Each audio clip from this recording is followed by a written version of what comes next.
Astaghfirullah. Bismillahirrahmanirrahim.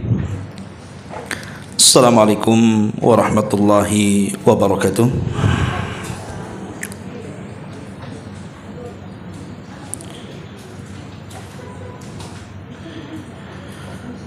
Alhamdulillah wassalatu wassalamu ala Rasulillah wa ala alihi wa sahbihi wa mawalah wa la hawla wa la quwata illa billahi wa ba'du. Alhamdulillah, di pagi menjelang siang ini Allah subhanahu wa ta'ala masih memberikan nikmat kepada kita sehingga kita bisa bertalabul ilmi di pagi ini. Salawat dan juga salam kita hadiahkan kepada Rasul kita Nabi besar Muhammad sallallahu alaihi wasallam. Kita lanjutkan kembali kajian kitab Al-Jami' min Bulughil Maram, dan kita masuk pada hadis kalau tidak salah ke 27. Baik, kita baca hadisnya dan kita jelaskan sedikit syarahnya. An Anasin radhiyallahu anhu qala qala Rasulullah sallallahu alaihi wasallam man kaffa ghadabahu kaffallahu anhu adzabahu. Akhrajahu Tabrani fil Awsat.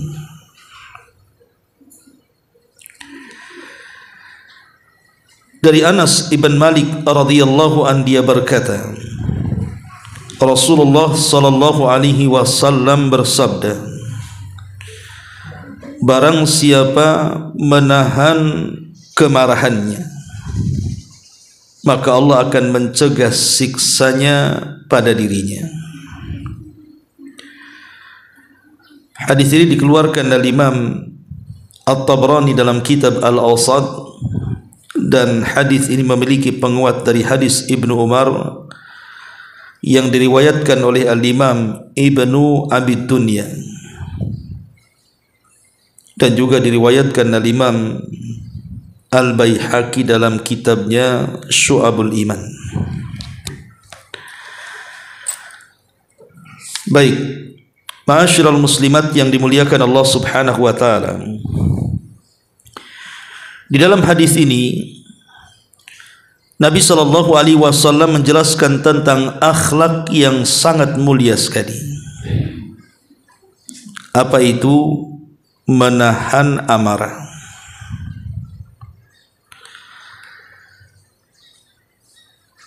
Dan disebutkan dalam hadis, laisa syadidu bisur'ati innama syadidu alladhi yamliku nafsahu indal ghadabi. Orang yang kuat itu bukanlah orang yang sering menang dalam bergulat, tapi orang yang kuat adalah orang yang mampu menguasai diri ketika marah. Makanya Nabi SAW menasihati seorang sahabat ketika meminta nasihat kepadanya, berulang-ulang Rasul mengatakan, la taghdab, jangan marah, sampai 3 kali. Ma'asyiral muslimat yang dimuliakan Allah subhanahu wa ta'ala, marah ini memang tabiat manusia.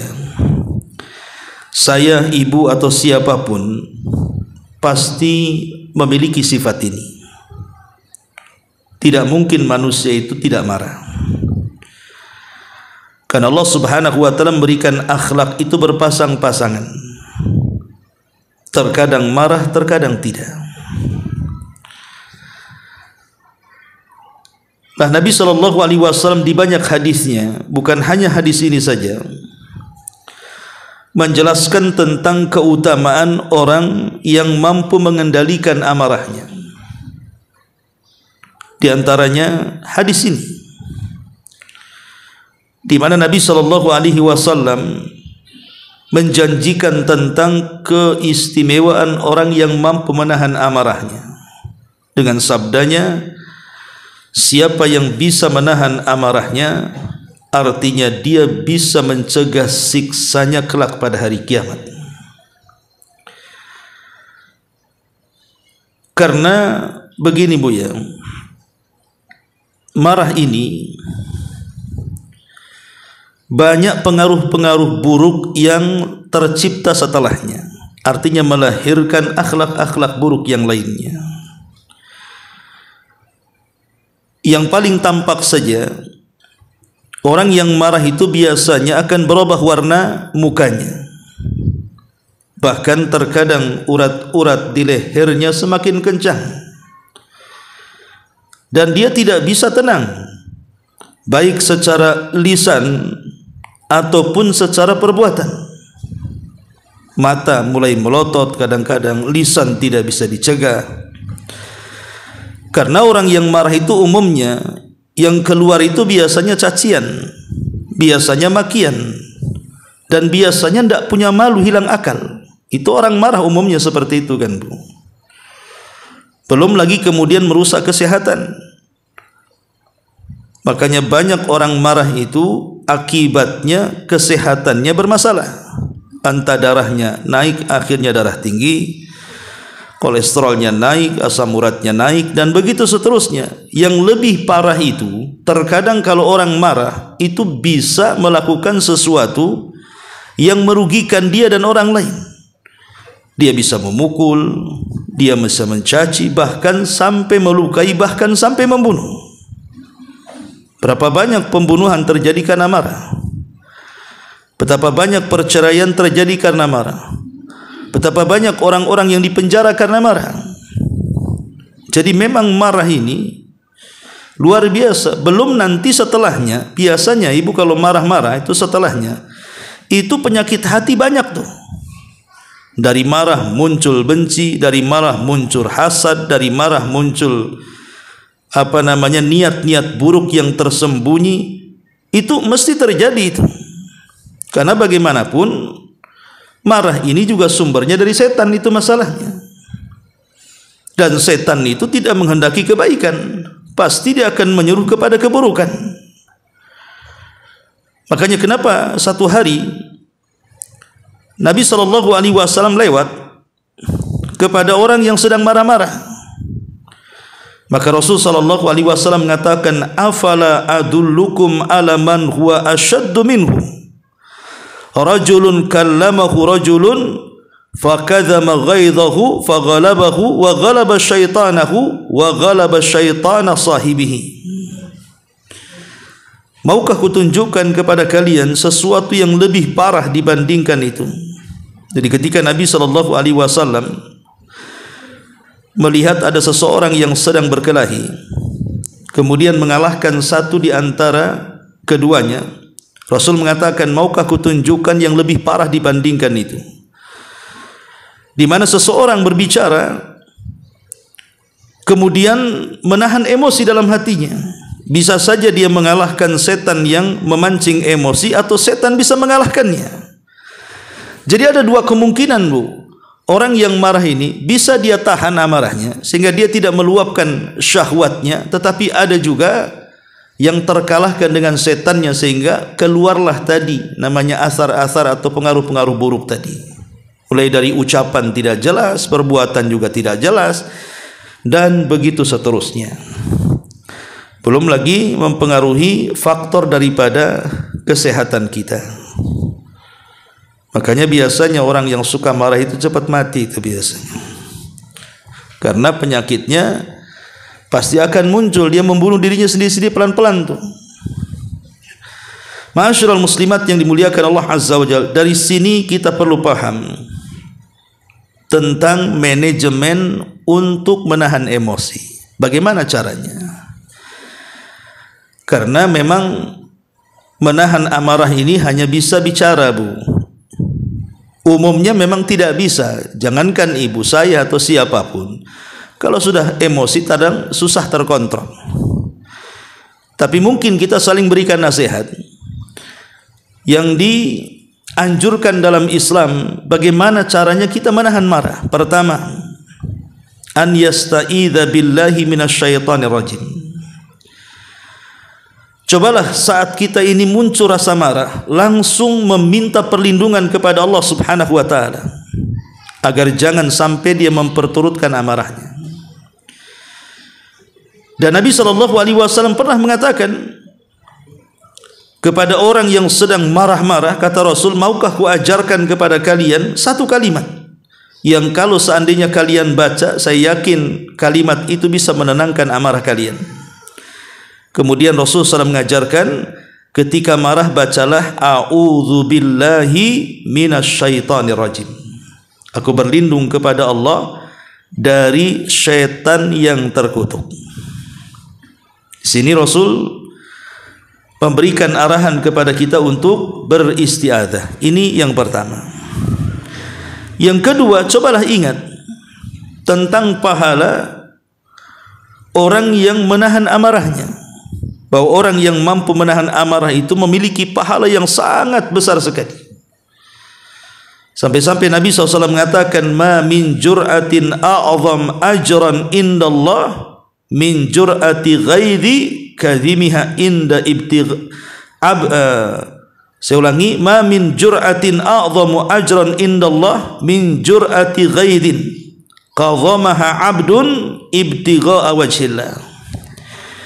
Tidaklah seorang hamba, kata Rasul, mampu menahan tegukan air yang jauh lebih besar pahalanya di sisi Allah Subhanahu wa taala dibandingkan dia menahan emosi dalam hatinya dan dia niatkan karena mencari wajah Allah Subhanahu wa taala. Lihat, Rasul mengatakan a'zamu ajran, pahalanya sangat besar sekali kalau dia sanggup menahan emosi dia, diniatkan karena Allah Subhanahu wa taala. Ini yang kedua. Ingat, menahan amarah itu pahalanya besar. Yang ketiga, an yaskun li'annahu yakunu aqrab ilal khata'i fi hadhihi al-halati fas-sukutu aslam. Kalau orang yang sedang marah, Bu, sebaiknya diam, Bu. Sebaiknya diam. Karena biasanya, maaf gitu ya, ibu-ibu ini kalau sudah marah, entah marah sama anaknya, sama suaminya, sama tetangganya, sama temannya, kadang-kadang ingin meluapkan sesuatu dari lisannya.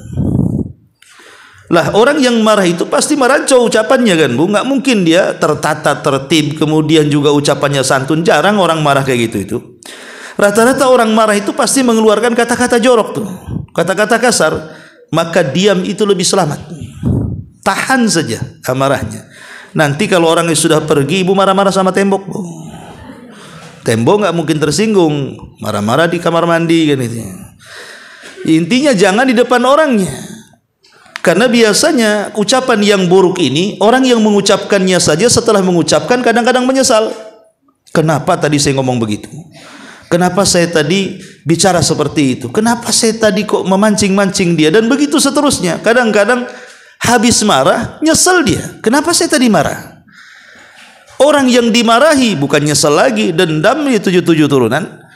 Kadang-kadang apalah dia?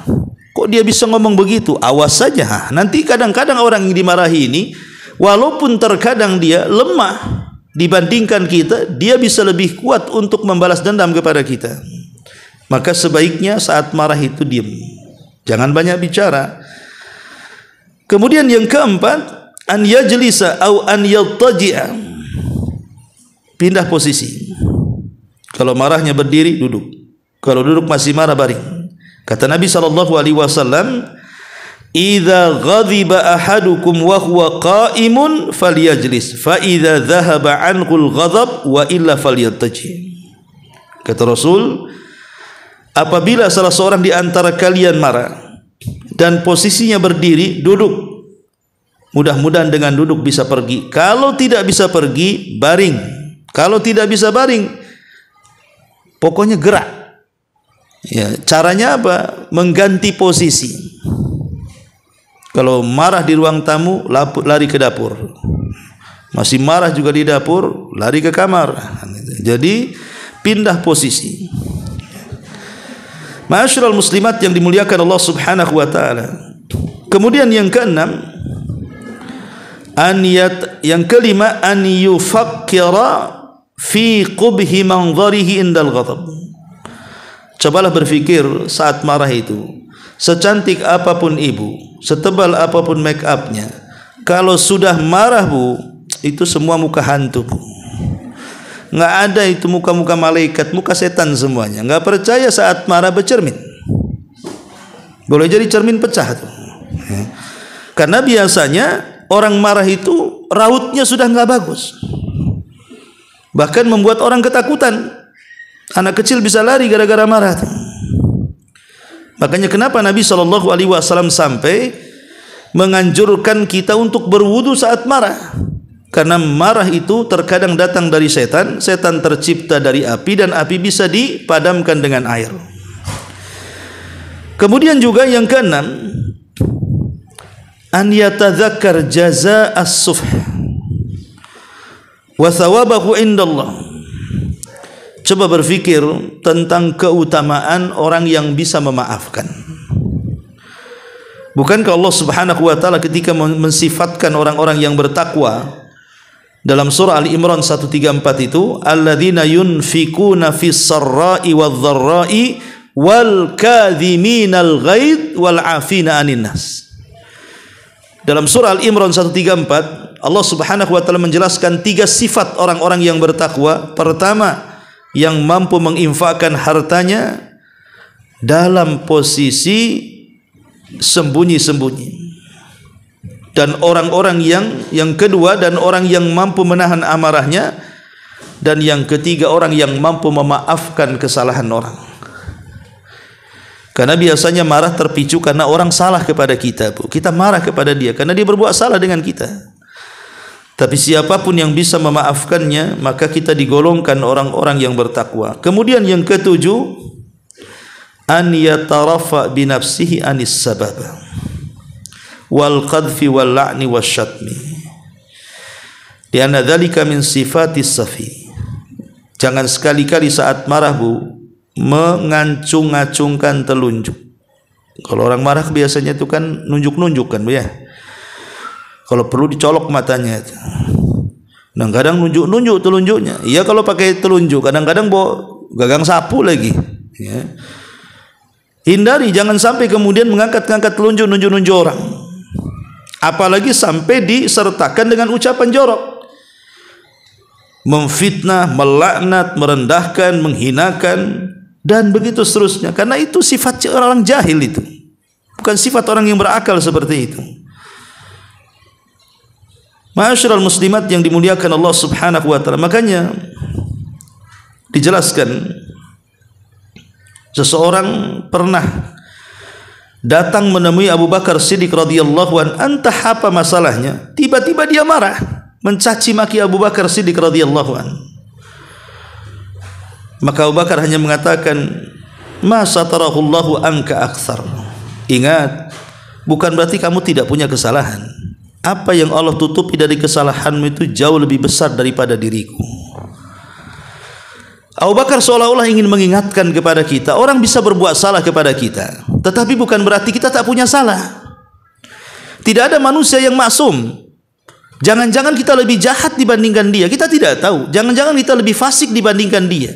Jangan-jangan kita ini lebih bodoh dibandingkan dia. Coba berpikir bahwa jangan sampai kemudian ketika kita marah meluapkan emosi dengan kata-kata yang kemudian menyakitkan orang. Karena belum tentu kita lebih baik dibandingkan dia. Ma'asyiral muslimat yang dimuliakan Allah Subhanahu wa taala, intinya meluapkan emosi itu perbuatan tercela. Adapun dalam hadis ini, Nabi SAW ingin menjelaskan kepada kita bagaimana keistimewaan orang yang bisa memendam amarahnya. Banyak diantaranya, bukan hanya ini saja. Kita buat poin saja. Pertama, orang yang mampu menahan emosi itu. Sebagaimana hadis ini, Allah akan tahan azabnya pada hari kiamat.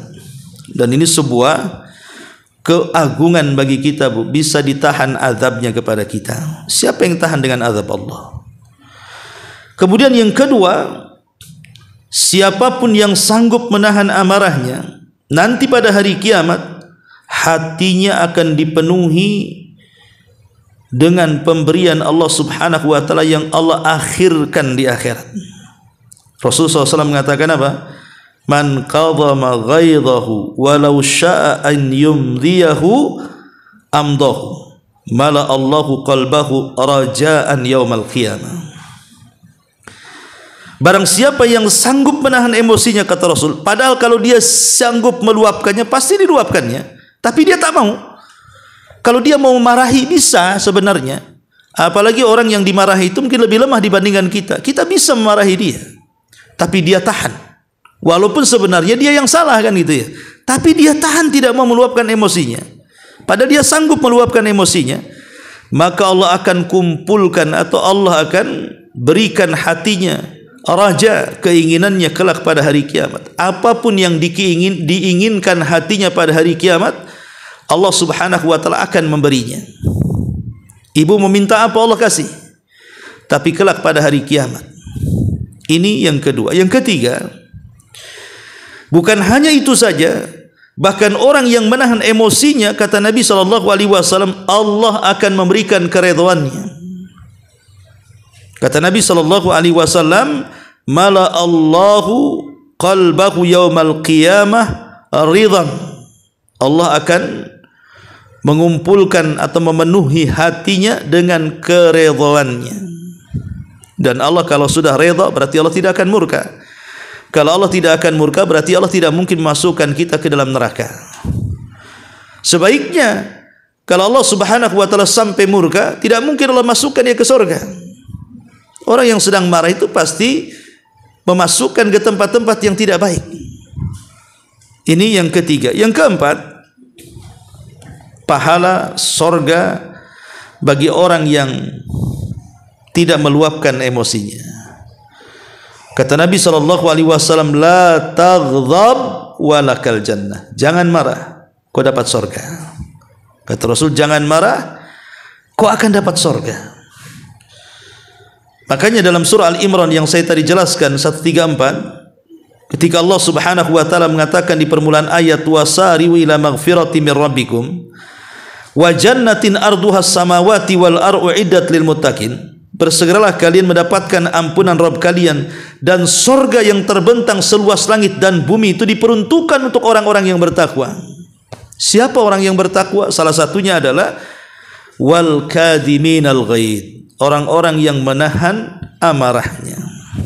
Ini yang keempat. Yang kelima, orang-orang yang menahan amarahnya, tentu bagi laki-laki, maka akan dipilihkan kepadanya bidadari kelak pada hari kiamat di sorga. Nabi SAW mengatakan, man qadhama ghaidhahu wa huwa qadirun ala an fadahu da'ahu Allahu ala ru'usil khalaik yaumal qiyamah hatta yukhayyarahu fil huril 'ain ma syaa.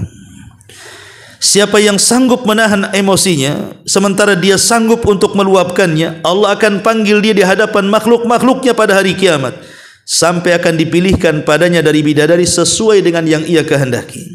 Al jaza min jinsil amal, tentunya ya, namanya pahala itu disesuaikan dengan balasannya. Kemudian yang nomor 6, Allah Subhanahu wa taala akan menutup aibnya.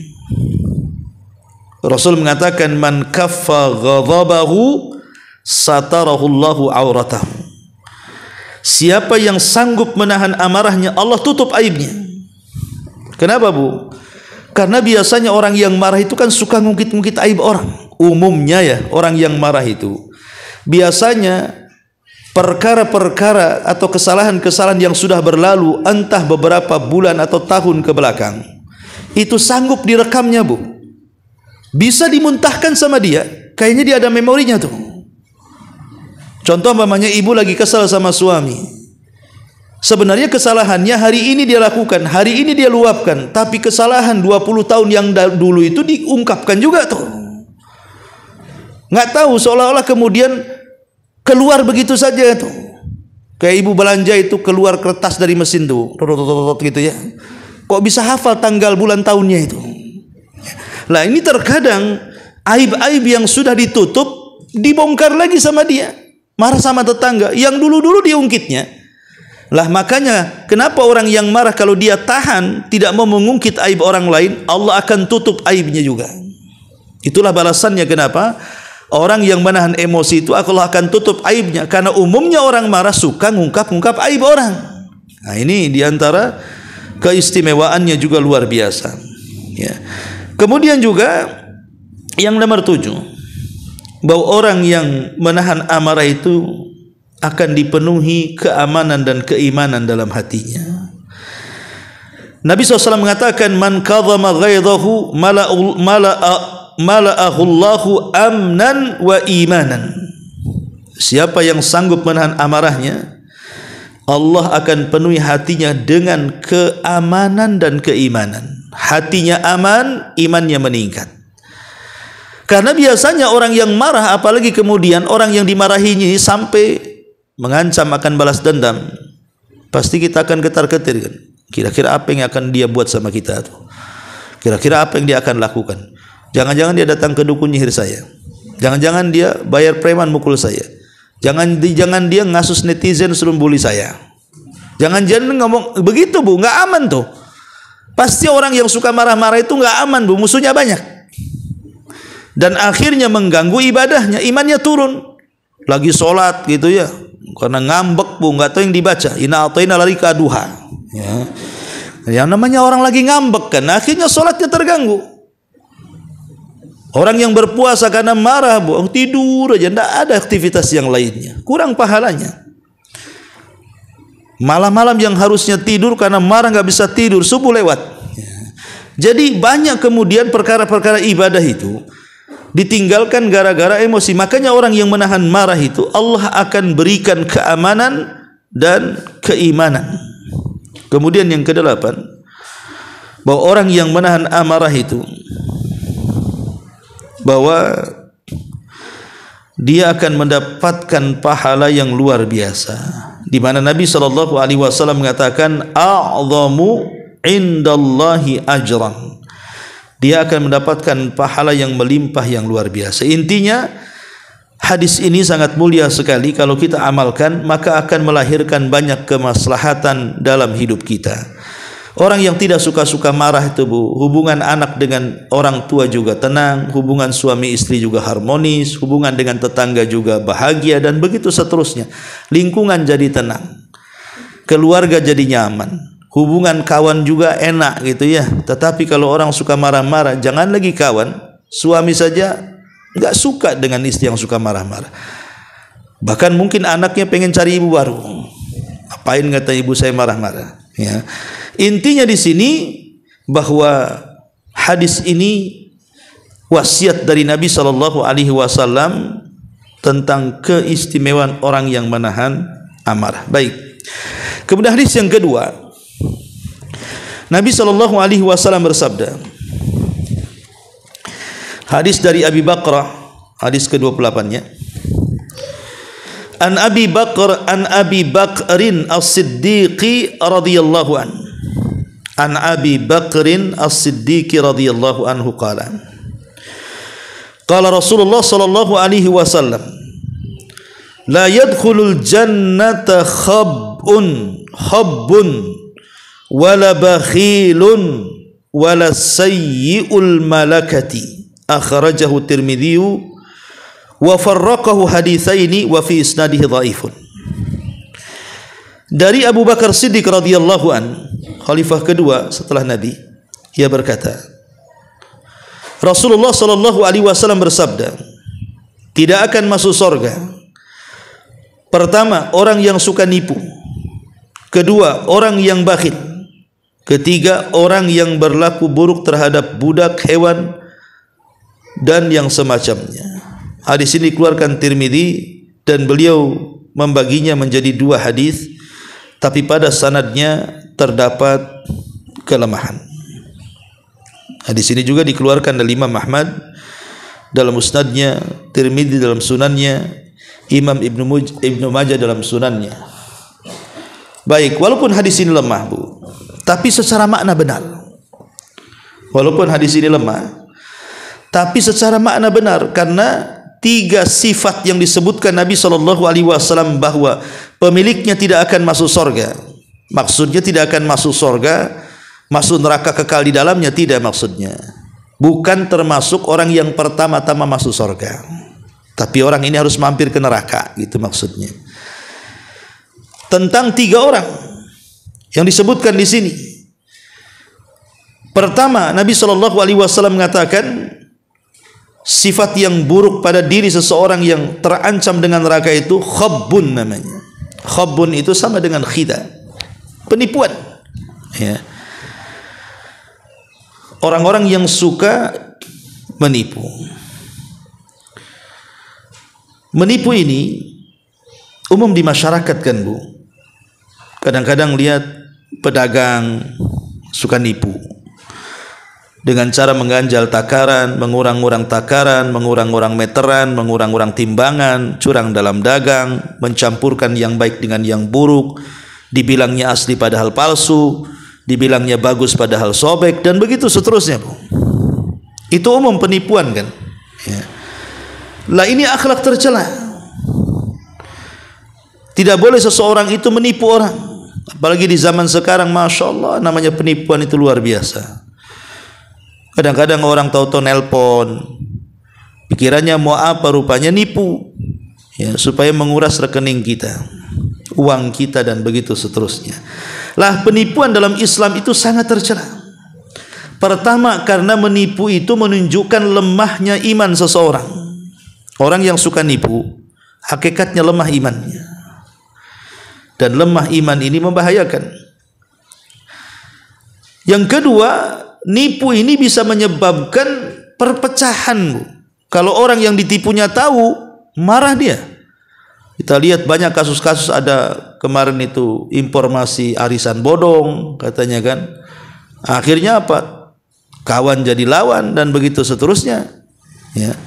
Pecah hubungannya. Suami istri aja kalau nipu bisa cerai. Tetangga bisa nipu, bisa pindah rumah dia, angkat barang, nggak mau bertetangga dengan kita. Jadi menipu ini menjadikan perpecahan di antara kaum muslimin, dan itu juga bisa menjadikan jalan menuju neraka, naudzubillah, sebagaimana hadis ini. Bahkan tipu menipu ini sifatnya orang munafik. Yang suka tipu-tipu itu kan orang-orang munafik. Ngomong sama ini lain, ngomong sama itu lain. Itulah orang munafik. Dan biasanya orang menipu ini, sadar ataupun tidak, terkadang makanan yang dimakan pun tidak halal, pasti haram. Karena biasanya orang yang suka tipu itu mengambil harta dengan cara zalim, dengan cara curang, dengan cara culas, dengan cara yang tidak benar kan gitu. Makanya terkadang harta yang dimakan pun tidak halal, dan menyebabkan dua-duanya tertolak kan begitu. Kemudian juga orang nggak percaya. Biasanya kalau orang suka tipu-tipu itu, lama-lama orang nggak yakin kan dengan orang itu. Apalah orang itu, jangan didengar, itu tukang tipu tuh. Aku tahu tuh.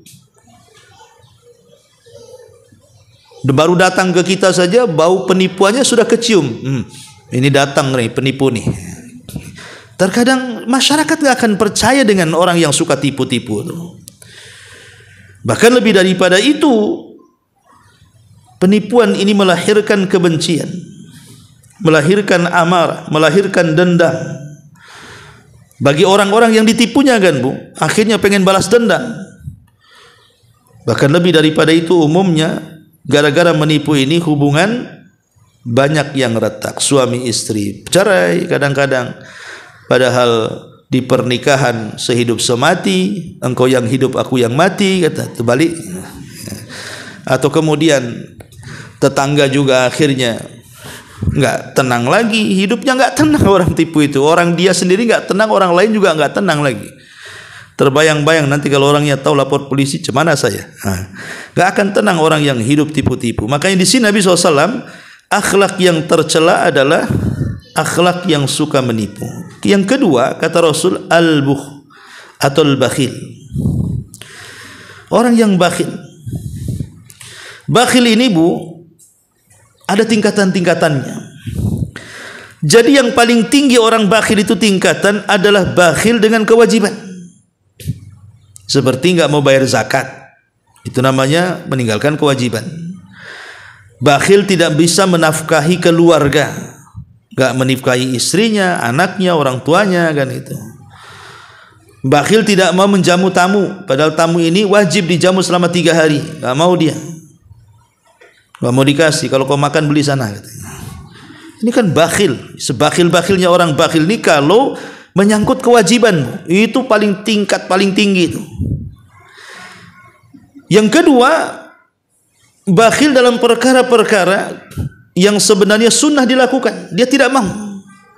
Ya, contohnya sedekah. Ada orang-orang yang susah tak mau bantu.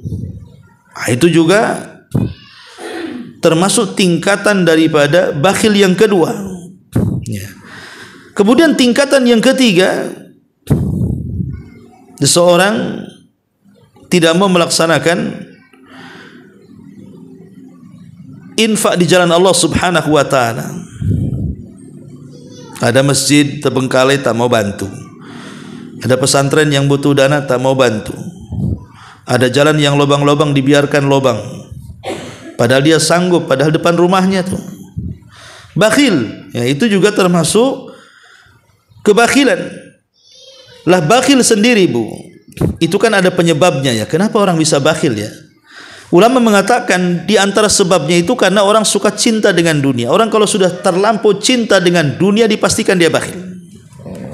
Karena gimana dia akan mengeluarkan uang sementara dia cinta dengan uang? Gimana dia akan mau bantu sementara dia sendiri anggapan dia masih kurang? Maka selamanya orang yang hubud dunia, dia tidak akan dermawan. Yang kedua, tidak yakin dia bahwa kalau dia sedekah itu sebenarnya dia tidak sedang membuang hartanya, tapi dia sedang menambah keberkahan hartanya. Dia nggak yakin tuh, orang bakhil itu bisa nggak yakin dengan pahala-pahala sedekah.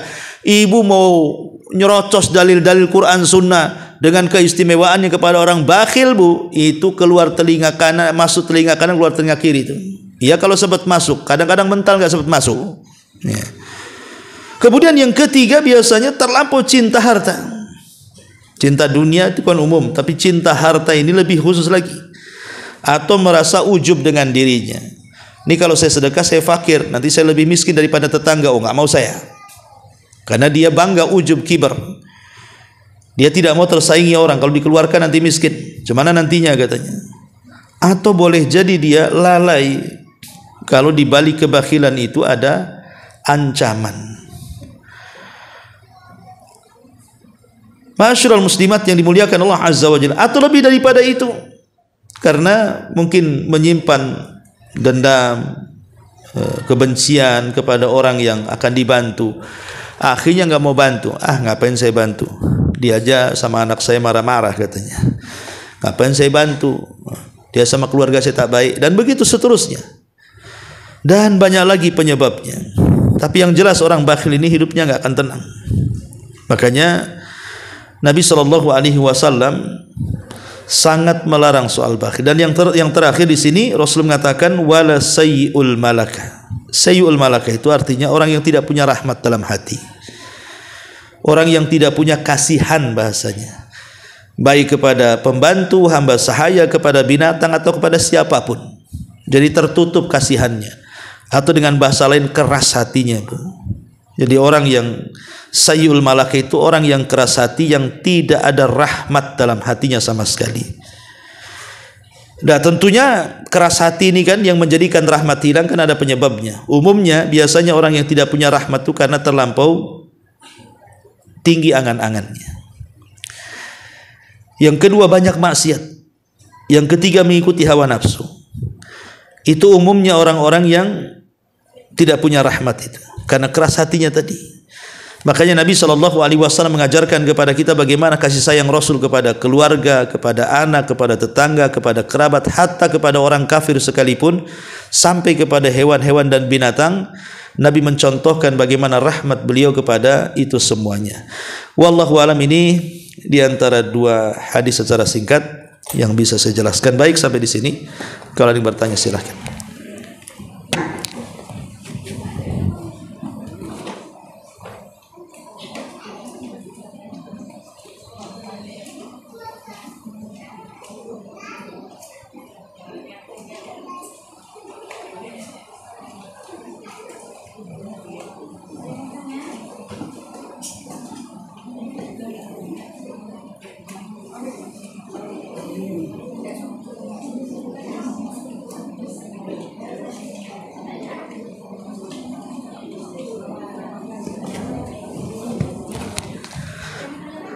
Iya, kayaknya sudah paham semua.